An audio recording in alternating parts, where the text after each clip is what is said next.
देख रहे हैं जुनून या पागलपन भाग 14। इससे पहले इस कहानी के 13 भाग अपलोड हो चुके हैं चैनल पर। प्लीज आप सभी लोग वो भाग जरूर पढ़ लीजिएगा।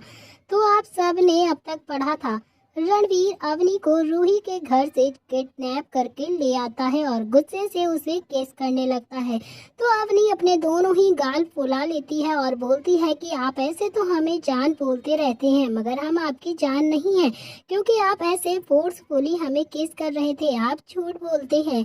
अब देखते हैं आगे। रणवीर अवनी के गाल पर हाथ रखकर बोला, हम झूठ नहीं बोल रहे हैं जान। याद करिए हमने क्या कहा था कि आप अपनी दोस्त से मिल सकती हैं, पर हमने ये नहीं कहा था कि आप वहां पर रुक सकती हैं।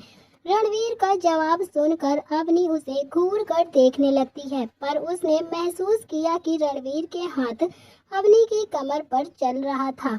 दरअसल हुआ ये था कि उठकर बैठने की वजह से अवनी की शर्ट थोड़ी सी ऊपर हो गई थी, जिस वजह से उसकी कमर साफ नजर आने लगी थी। रणवीर की ये हरकत अवनी की हालत खराब कर रही थी। उसकी धड़कनें बढ़ने लगी थी और उसने अपनी आंखें बिंच ली और फिर थोड़ी धीमी आवाज में बोली, रणवीर आप ये क्या कर रहे हैं, छोड़िए हमें। अवनी पर अपना इतनी जल्दी से असर देख उसके चेहरे पर शातिर भाव आ गए थे और उसका चेहरा लास्ट से भर गया था, मानो अभी अवनी को पूरी तरह से अपना बना लेगा। वो अपनी मैग्नेटिक आवाज में बोला, ये पनिशमेंट है आपकी, इसीलिए आप हमें नहीं रोकेंगी। बिल्कुल भी नहीं जान, बट आई प्रॉमिस कि हम कुछ भी गलत नहीं करेंगे आपके साथ। अवनी को समझना मुश्किल था, क्योंकि उसने रूही से कहा था कि उसके और रणवीर के बीच कुछ भी नहीं है, पर यहाँ तो सब कुछ उल्टा हो रहा था। रणवीर के पास होने से उसे फर्क पड़ रहा था, पर उसने रणवीर की बात का कोई भी जवाब नहीं दिया, बस हाँ में अपना सिर हिला दिया, क्योंकि रणवीर का ये एहसास उसे भी बहुत ही ज्यादा अच्छा लग रहा था। रणवीर ने उसकी हाँ सुनी तो उसके एक ही पल में वेट नहीं हुआ और उसने उसे फिर से एक बार किस करना शुरू कर दिया, पर ये किस काफी ज्यादा सॉफ्ट थी, जो अवनी को राहत दे रही थी। रणवीर अवनी को किस करते करते सीट पर लेट गया। वो सीट बेड जितनी बड़ी तो नहीं थी, पर वो दोनों वहाँ काफी ज्यादा कंफर्टेबल थे। अवनी नीचे थी तो रणवीर उसके ऊपर था। उनके किस एक पल के लिए भी नहीं रुकी, वो लगातार एक दूसरे को डीप किस करने लगे थे और उस किस में रणवीर बस अपना प्यार दिखा रहा था। किस के साथ साथ उसके हाथ अवनी की बॉडी पर चलने लगे थे, जिससे अवनी भी बहुत ही ज्यादा सिरह उठी थी। उसके पेट में तितलियां उड़ने लगी थी। शर्म से उसका चेहरा एकदम लाल हो गया था। अवनी की आंखें बंद थी, पर रणवीर की आंखें खुली हुई थी। अवनी पर अपना असर देखकर वो भी बहुत ही ज्यादा वाइल्ड होने लगा था। उसने अपनी किस को और भी ज्यादा डीप कर दिया, मानो वो अवनी को अपना बनाना ही चाहता हो। रणवीर के हाथ जब किस के साथ साथ अवनी के शर्ट के बटन खोलने में लगे हुए थे, तो अवनी ने भी अपने हाथ रणवीर के गाल में डाल दिए।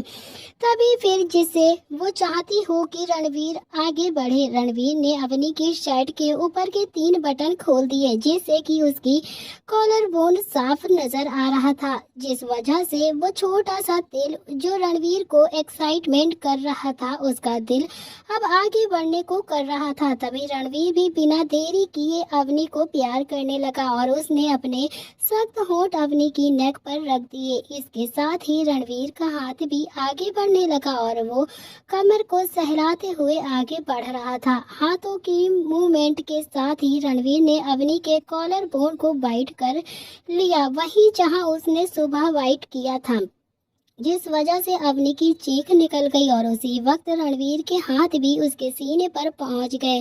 तभी रणवीर की चुभन महसूस कर अवनी अपनी आंखें खोलती है और रणवीर का हाथ वहीं पर रोक देती है, जहां इस वक्त उसका हाथ उसके सीने पर था। तभी रणवीर ने महसूस किया कि अवनी रुक गई है, तो उसने भी अपना चेहरा बाहर निकाला और अपनी इंटेंस नजरों से अवनी को देखने लगा। तो अवनी ने रणवीर को ऐसे देखा मानो उसने क्या कर दिया हो, और वो उसका हाथ बाहर निकाल कर बोली, रणवीर आप ये क्या कर रहे हैं, हम तैयार नहीं हैं इसके लिए। तभी रणवीर उसके सवाल करते हुए पर क्यों? कुछ देर पहले तो आप हमारा साथ दे रही थी ना, फिर अब क्यों? तो क्या तुम्हें डर लग रहा है? अवनी उसे समझने के लहजे में बोलती है कि गलत है रणवीर, क्योंकि आपका और मेरा भी कोई भी रिलेशन नहीं है जो हम आपके साथ ये सब करें। आपको कोई हक नहीं है मेरे करीब आने का। हमने दिया आपका साथ, पर ये हमारी गलती थी। उसने इतना ही कहा था और वो उठकर बैठ गई तो उसने अपनी हालत ठीक की और गाड़ी से बाहर की तरफ जाने लगी। रणवीर को कोई भी होश नहीं था कि अभी अभी जो भी उसने अवनी के साथ कहा या अवनी ने उसे कहा तो वो क्यों कहा।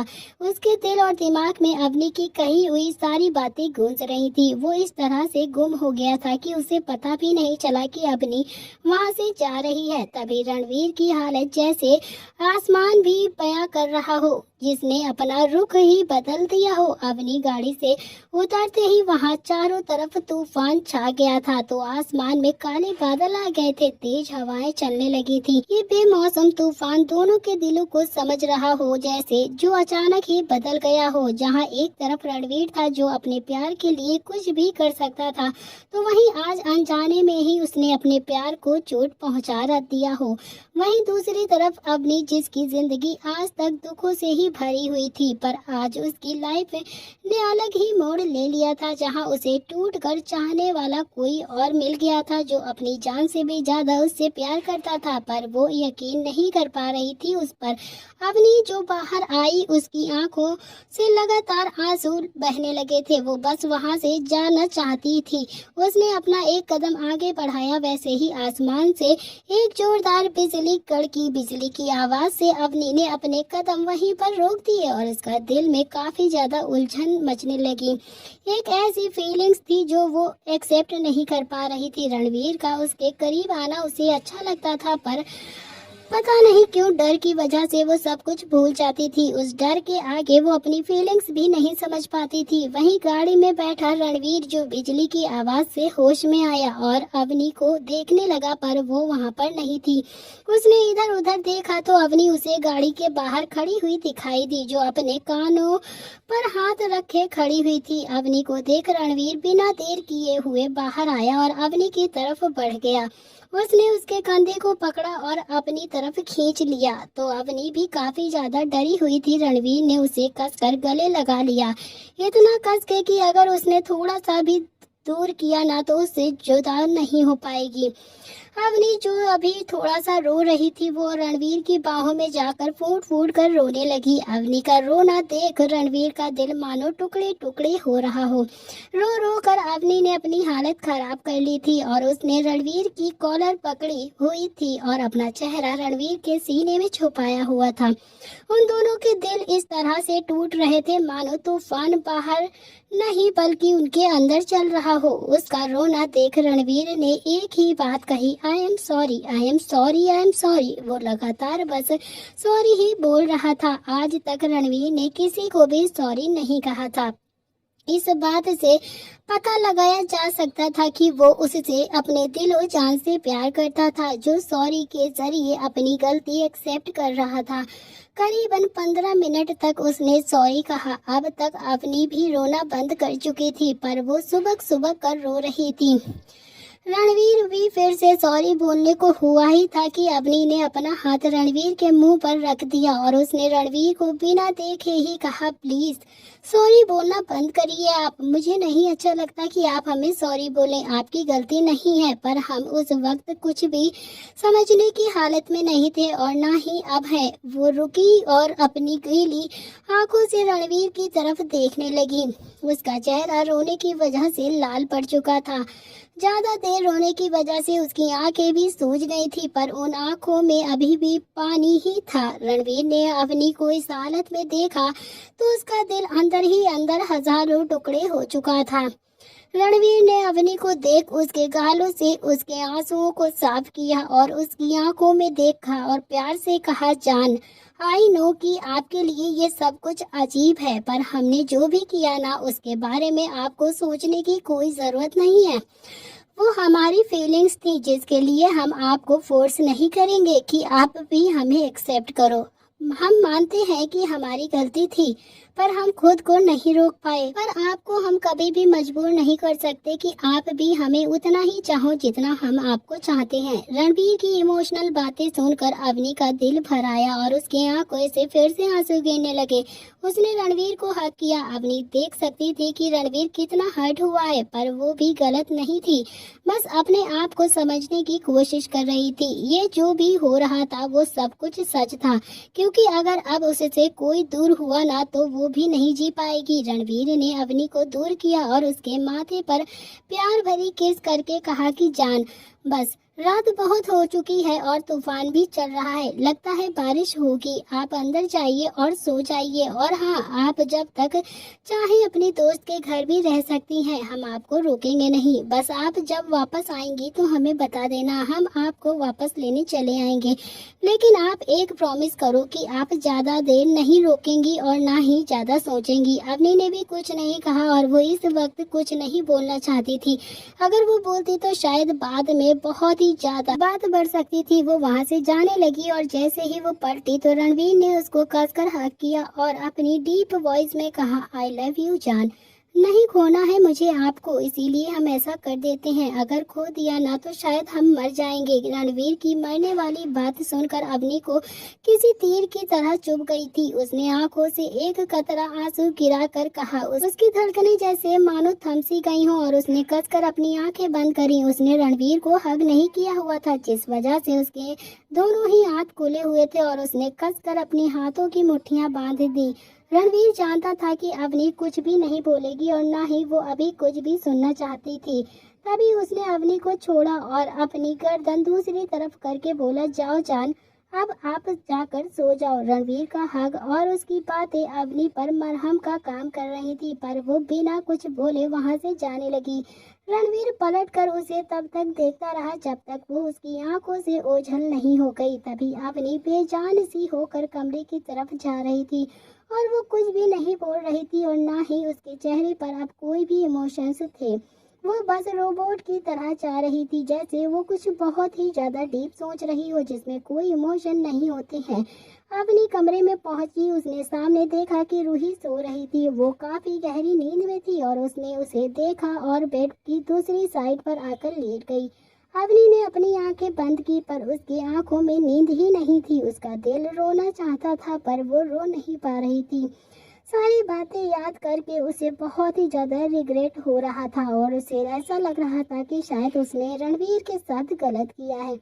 तो दूसरी तरफ रणवीर अभी भी वहां पर खड़ा था जहां पर वो पहले खड़ा था और उसने आसमान की तरफ देखा, जो आसमान में बिजलियां की आवाज तेज हो रही थी और हल्की सी बरसात भी होने लगी थी, जो रणवीर के शरीर को धीरे धीरे भिगा रही थी। तभी बरसात का पानी जो काफी ज्यादा ठंडा था, पर रणवीर के सीने में जो आग जल रही थी वो बारिश में और भी ज्यादा भड़क गई थी। रणवीर एकदम से टूट गया था और वहीं जमीन पर घुटनों के बल बैठ गया और बेमौसम बरसात और रणवीर की हालत आज दोनों ही अपने अपने में मुकाम कर रही थी।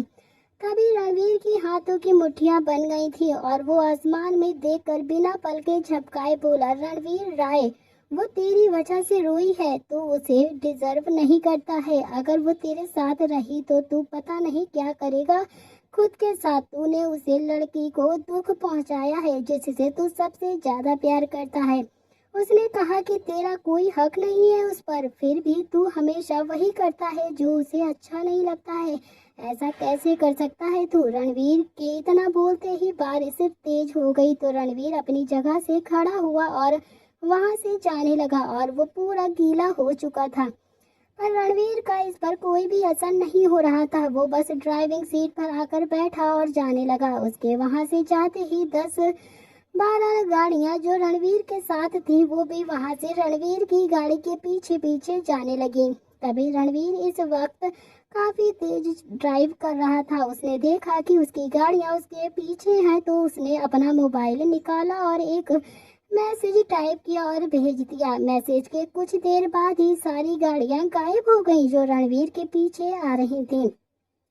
सुनसान रास्ता जहां पर घना अंधेरा था। बारिश भी पहले से काफी तेज हो चुकी थी, पर इसी बारिश में रणवीर लगातार गाड़ी चलाए जा रहा था। उसे बस एक ही चीज याद आ रही थी, अवनी का रोना, वो भी उसकी वजह से। रणवीर के दिल और दिमाग में एक ही बात गूंज रही थी जो अवनी ने उससे कही थी, आपको कोई भी हक नहीं बनता है मेरे करीब आने का, हमें प्यार करने का, और हाँ हमने दिया आपका साथ मगर वो मेरी गलती थी। जिसे सोचकर रणवीर को खुद पर अब बहुत ही ज्यादा गुस्सा आ रहा था। उसे ऐसा लग रहा था कि जैसे उसने बहुत बड़ा गुनाह कर दिया हो। तो रूही का कमरा है यहाँ पर। अवनी को भी नींद नहीं आ रही थी, उसे भी रणवीर की सॉरी बोलने वाली बात याद आ रही थी। वही सोच सोच कर उसकी आंखों से आंसू गिर रहे थे। वो दिल खोल कर सोचना चाहती थी पर वहाँ रूही थी जो सुकून से सो रही थी। उसकी तरफ देख कर उसके बारे में सोचा और वो चुप हो जाती है और सोने की कोशिश करने लगी। उसने आंखें बंद कर दी थी और वो सोने की कोशिश करने लगी थी पर थोड़ी ही देर बीती हुई बातें उसे फिर से याद आ रही थी, जिस वजह से नींद तो उसकी उड़ हो गई थी। तभी काफी देर तक सोचते सोचते पता नहीं रात के किस पहर में उसकी आंखें लगी और वो सो गई। तभी सुबह का वक्त था। रणवीर जो चलता ही जा रहा था अपनी गाड़ी की तेज रफ्तार से, अचानक उसकी गाड़ी के सामने लाइट आ गई और इसी के साथ रणवीर की गाड़ी एक ट्रक के सामने आ गई और एक बहुत ही बड़ा सा बम ब्लास्ट हो गया। ना ही एक जोरदार चीख और अवनी बेड से उठकर बैठ गई। तभी उसकी चीख से रूही जो बगल में सो रही थी वो भी अचानक से उठकर बैठ गई और उसने देखा कि अवनी जो काफी ज्यादा घबराई हुई है और उसकी आंखों से आंसू गिर रहे थे और डर से उसका चेहरा पूरा पसीने से लाल हो चुका था। वो काफी तेज तेज सांसें ले रही थी। तभी रूही ने अपनी को देखा और परेशान होकर पूछा, अभी क्या हुआ है तुझे, तू ऐसे क्यों चीखी? क्या तुमने कोई बुरा सपना देखा है क्या? बता मुझे अभी क्या हुआ है। तभी रूही की बात सुनकर अवनी अपने दिल पर हाथ रखकर उससे अटकती हुई आवाज में बोली, रूही वो रणवीर। रूही अवनी को इतना घबराया हुआ देखकर बोली, वो रणवीर क्या? अभी बता क्या देखा तूने जो इतना ज्यादा घबरा गई है? अवनी रूही के गले लग गई और रोते हुए बोली, रूही मैंने देखा कि रणवीर की गाड़ी के सामने एक ट्रक आ गया है और उनकी गाड़ी में बम ब्लास्ट हो गया है। मुझे बहुत ही ज्यादा घबराहट हो रही है। वो ठीक तो होंगे ना? उन्हें कुछ हुआ तो नहीं होगा ना? रूही अवनी की पीठ को सहलाकर उसे शांत करते हुए बोली, कुछ नहीं हुआ होगा अभी, तूने एक बुरा सपना देखा है बस, और कुछ भी नहीं, सब कुछ ठीक है और वो बिल्कुल ठीक होंगे। अवनी उसे देखकर मासूमियत से बोली कि तू सच बोल रही है ना रूही, उन्हें कुछ भी नहीं हुआ है ना? अवनी की बात पर रूही उसको गले लगाकर उसके गालों को पकड़कर प्यार से बोली, अरे हाँ बाबा, कुछ भी नहीं हुआ है उन्हें, वो ठीक है। वैसे भी उन्हें कुछ कैसे हो सकता है, उनके आगे पीछे इतने बॉडीगार्ड्स जो होते हैं जो हर वक्त उन्हें प्रोटेक्ट करते हैं। रूही के समझाने के बाद अवनी ने ज्यादा रिएक्ट नहीं किया पर उसे रणवीर की फिक्र हो रही थी। वो बार बार रणवीर को ही याद कर रही थी और उसके ठीक होने की बहुत ही ज्यादा दिल से तसल्लियां दे रही थी। अवनी ने अपने आप को समझाने की बहुत कोशिश की पर उसे अभी भी लग रहा था कि कुछ तो हुआ है रणवीर के साथ, पर वो रूही को परेशान नहीं करना चाहती थी, इसीलिए उठने लगी। लेकिन जैसे ही वो उठने को हुई तो रूही उसे रोकते हुए बोली, एक मिनट अवनी। कंफ्यूजन से उसे देखने लगी पर जैसे ही उसने रूही की नजर का पीछा किया तो समझ में आया कि वो क्या कह रही थी। उसके गाल शर्म से लाल हो गए थे। अवनी अपनी नजरें चुरा कर बोली, वो रूही। ये उसकी हिचकिचाहट को देखकर रूही उसे टीच करते हुए बोली, ओहो लव बाइट, हाँ पर तू तो उनसे प्यार ही नहीं करती, फिर भी ये कहा से आ गया बोल। अवनी को काफी शर्म आ रही थी और वो सोचने लगी कि वो क्या जवाब दे रूही को। अवनी बेड से उठी और रूही से बोली, वो रूही क्या है ना कि मुझे ना इस नाइट ड्रेस की आदत नहीं है, इसीलिए शायद रैशेस हो गए हैं। रूही उसे कंधे से पकड़कर अपने सामने खड़ा करते हुए उसे घूरने लगी तो रूही अपनी आंखें बड़ी कर कर अवनी से बोली, देख अभी तू झूठ मत बोल, क्योंकि मुझे अच्छे से पता है कि ये कोई रैशेस नहीं है, ये लव बाइट है जो साफ दिख रहे हैं। रूही का घूरना देख अवनी ने रूही से शर्माते हुए जवाब दिया, हाँ ये वही है जो तू सोच रही है। पर रूही को तो उसकी बात से एकदम सदमे से लग रही थी। वो अपनी आंखें और मुंह बड़ा कर कर बोली, पर क्या अभी? और ये कब आए, क्योंकि कल से तो तू मेरे साथ ही थी ना, मैंने तो नहीं देखा था तब। रूही की कंफ्यूजन देख अवनी ने उसे बेड पर बैठाया और अपनी नजरें नीचे करके जवाब दिया, वो इसलिए रूही की कल जब मैं आई तो निशान हल्के थे जो मैंने मेकअप से छुपा दिए थे, पर रात को जब रणवीर मुझे उठाकर ले गए थे और मेरे साथ अवनी की बातों से रूही एकदम चीख पड़ी। क्या कल मिस्टर रॉय तुझे उठाकर ले गए थे और मुझे पता भी नहीं चला, और तूने भी मुझे नहीं बताया? अवनी उसे देखकर अपनी आंखें छोटी करके बोली, रूही तू चिल्ला क्यों रही है? अवनी का चिल्लाना सुन रूही भी चिढ़ते हुए बोली, चिल्लाऊं तो नहीं तो क्या करूं? तूने तो मुझे बताया ही नहीं, तूने बात ही ऐसी की है। तू मुझे साफ साफ बता कि एक्चुअली क्या हुआ था, क्योंकि मुझे तेरा चेहरा भी उतरा हुआ दिख रहा था और तेरी आंखें भी सूजी हैं जैसे तू रोई हो।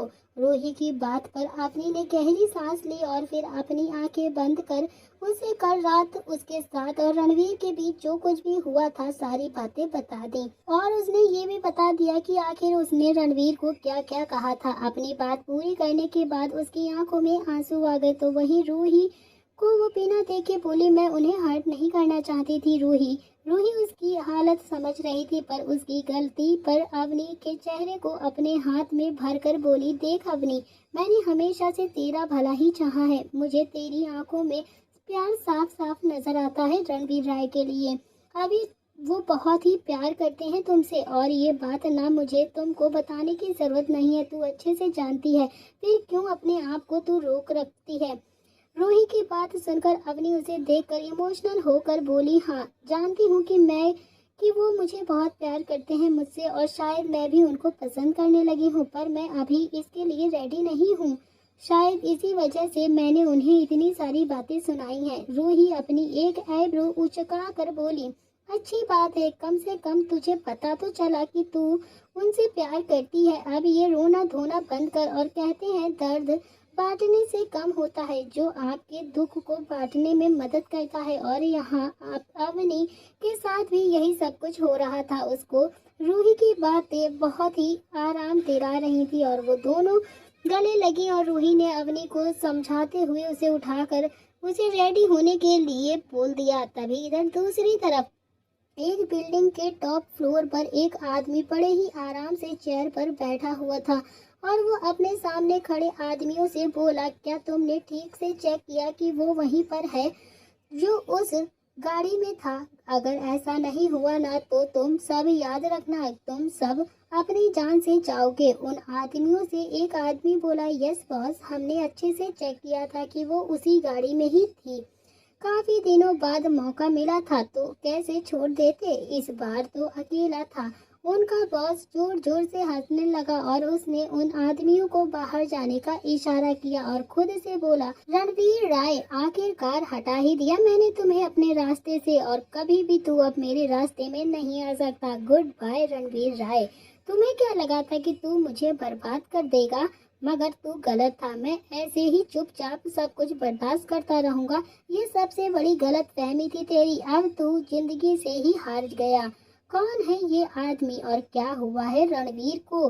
क्या सच में जो अवनी ने सपना देखा वो सच है या फिर कोई और ही भ्रम है? तो जानने के लिए आपको देखना पड़ेगा इस कहानी का अगला भाग। क्या अवनी अपनी फीलिंग्स को बता देगी रणवीर राय को, या फिर उसने बहुत ही देर कर दी है रणवीर को अपने दिल की बात बताने के लिए? तो दोस्तों अब आने वाला है इस कहानी में बहुत ही इंटरेस्टिंग ट्विस्ट, तो आप सभी लोग देखना मत भूलिएगा। रणवीर और अवनी की लव स्टोरी क्या मोड़ लेगी अवनी और रणवीर की लव स्टोरी, क्योंकि अब बहुत ही बड़ा ट्विस्ट आ चुका है कहानी में। तो दोस्तों मिलते हैं इस कहानी के नेक्स्ट पार्ट में। आज के लिए इतना ही। थैंक